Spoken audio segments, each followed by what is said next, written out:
Hi everyone, I wanted to continue talking more on what our findings are when we do audits of TMS practices.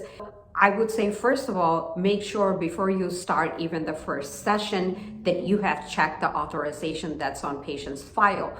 Make sure the authorization matches the patient you're going to service, because we've seen a lot of times incorrect authorization scanned into patient file, and provider or the technician takes a look at, hey, authorization is on file, starts the TMS and doesn't go back and check, and of course claim denials come in. Also check the start and end date of the authorization. That is very important to make sure you're treating the patient within the time range given on the authorization itself.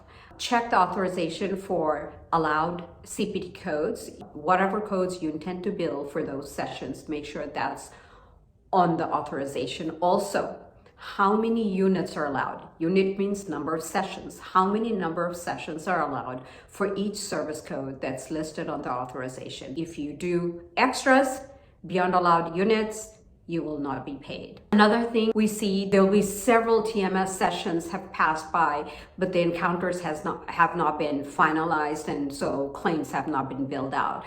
If you can finalize your claim within 24 hours as soon as possible, you don't want to wait till 5-10 sessions are over and you bill claims and now claims have been denied for whatever reason. You want to find out immediately if there's something you need to go back to the insurance, go back to the patient about.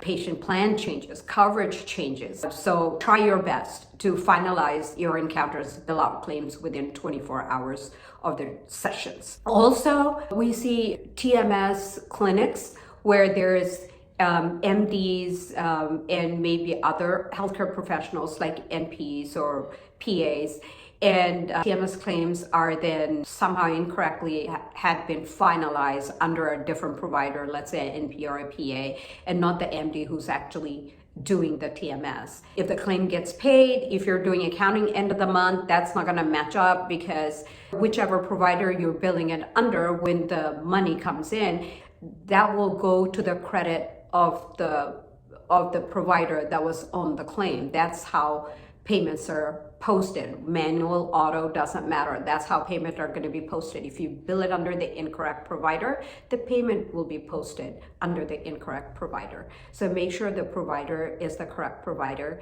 on the claim and in the encounter signed. Also important is to note the correct session number in your encounter.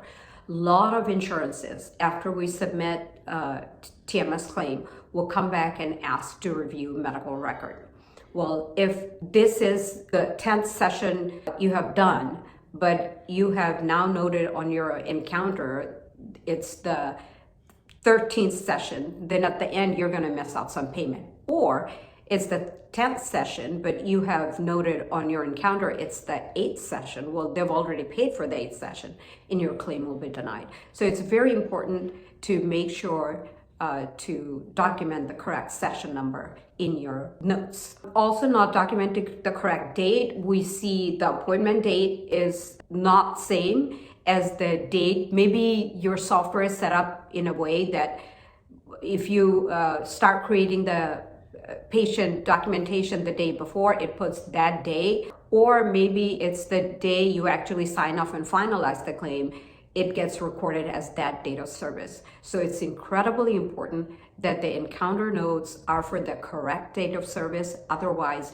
you will miss out on payments if there is a medical record review. I hope this information helps. We work with a lot of TMS practices. We also audit a lot of TMS accounts, and these are some of the common issues that come up in our work. Thank you.